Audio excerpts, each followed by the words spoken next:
parle d'une diplomatie qui va mettre un terme à la destruction de votre pays. Avec tout le respect que je vous dois, vous pouvez venir ici dans le bureau Oval et vous manifester devant les médias américains, mais là, en ce moment, vous envoyez des hommes de force sur le front parce que vous avez des problèmes de recrutement. Mais ce n'est pas à vous de dire les problèmes que nous avons. Vous n'êtes même pas venu. Bien, en fait, je regarde les informations et je vois ce qui se passe. Vous faites de la propagande, Monsieur le Président, et vous dites que vous n'avez pas eu de problème pour trouver des soldats. Donc, ce n'est pas respectueux de venir dans le bureau ovale des États-Unis et de vous attaquer à l'administration qui essaye de mettre un terme à la destruction de votre pays. Bon, beaucoup de questions. Commençons par le début. D'abord, pendant la guerre, tout le monde fait face à des problèmes, même vous. Mais bon, vous avez l'océan. Pour l'instant, vous ne ressentez pas les conséquences, mais vous les sentirez. Non, non.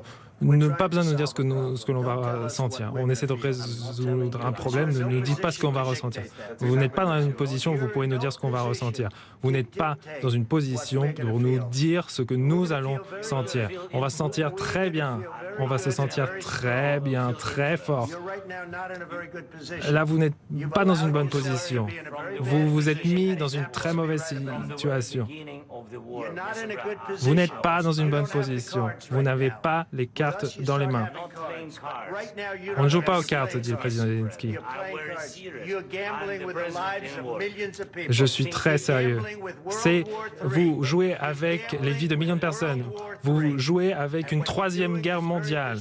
Ce que vous faites, c'est irrespectueux envers mon pays, ce pays, qui vous soutient, qui vous a soutenu bien plus que ce que Poutine a dit.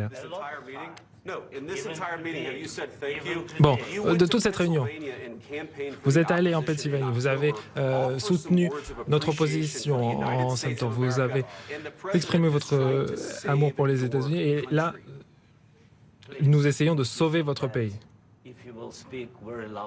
Bon, si vous voulez parler, faire de grandes paroles sur la guerre en Ukraine, non, ce n'est pas des grandes paroles. Votre pays, non, c'est bon, vous avez assez parlé. Votre pays, il n'est pas dans une bonne situation. Vous faites face à des grands problèmes. Vous êtes d'accord? Et nous, on vous donne une chance de vous en sortir. Oui, pour notre pays, nous sommes forts depuis le début de la guerre, alors que nous sommes seuls. Et nous sommes extrêmement reconnaissants. J'ai déjà dit merci. Je vous ai dit merci de nombreuses fois. Monsieur le Président, 350 milliards de dollars que nous vous avons envoyés. Et vos hommes sont peut-être courageux, mais ils se sont bien servis de notre équipement militaire. Si vous n'aviez pas eu notre équipement militaire, cette guerre, elle se serait finie en 2 semaines. Oui, en 3 jours, comme a dit Poutine. Hein. Oui, en 2 semaines, c'est ça. Oui, ça va être très compliqué de trouver des accords comme ça. Hein. J'ai dit merci.